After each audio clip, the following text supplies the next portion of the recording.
BJP ক্ষমতায় এলে কি কি ক্ষতি হতে পারে বাঙালির সেটা নিয়ে বিস্তারিত বলেছেন সিদ্ধব্রত দাস। প্রত্যেকের দেখা উচিত এই ভিডিওটি, ছোট্ট ভিডিও, সম্পূর্ণ দেখবেন, ব্যাপক শেয়ার করবেন।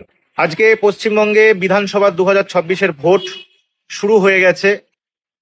যে বিজেপি প্রতিদিন বাংলাকে অপমান করে, বাংলার মনীষীদের অপমান করে, বাংলার সংস্কৃতিকে অপমান করে, আজকে আমাদের কাছে ভোট চাইতে এসেছে।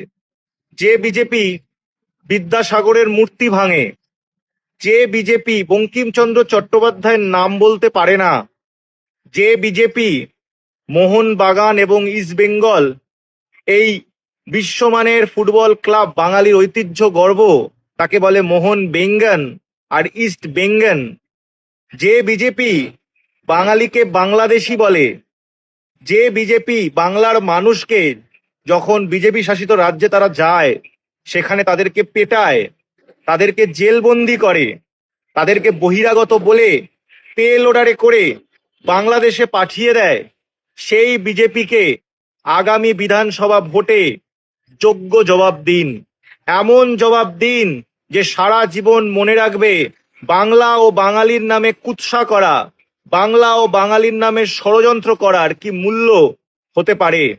যে বিজেপি 2021 সাল থেকে বাংলার মানুষের ন্যায্য টাকা, হকের টাকা আটকে রেখে দিয়েছে, 100 দিনের টাকা থেকে, আবাস যোজনার টাকা থেকে, স্কুলের টাকা থেকে, চিকিৎসার টাকা থেকে, রাস্তার টাকা থেকে শুরু করে সব কিছু থেকে বাংলাকে বঞ্চিত করেছে, ইকোনমিক ব্লকেট করেছে, এই বিধানসভায় তাকে যোগ্য জবাব দিন। যেই বিজেপি আমাদের বিরুদ্ধে ষড়যন্ত্র করে চলেছে, এসআইআর এর নামে 1,25,00,000 বাঙালিকে বিচারাধীন করে তাদের ভোটাধিকার কেড়ে নিতে চাইছে, সেই বিজেপিকে যোগ্য জবাব দিন। যেই বিজেপি বাঙালিকে উই পোকা বলে, যেই বিজেপি বাঙালিকে ডিটেনশন ক্যাম্পে ঢোকায়, সেই বিজেপিকে যোগ্য জবাব দিন। যেই বিজেপি বাঙালির মাছ ভাত কেড়ে নিতে চায়, যেই বিজেপি বাঙালিকে নিরামিষ ভোজি করতে চায়, সেই বিজেপিকে যোগ্য জবাব দিন।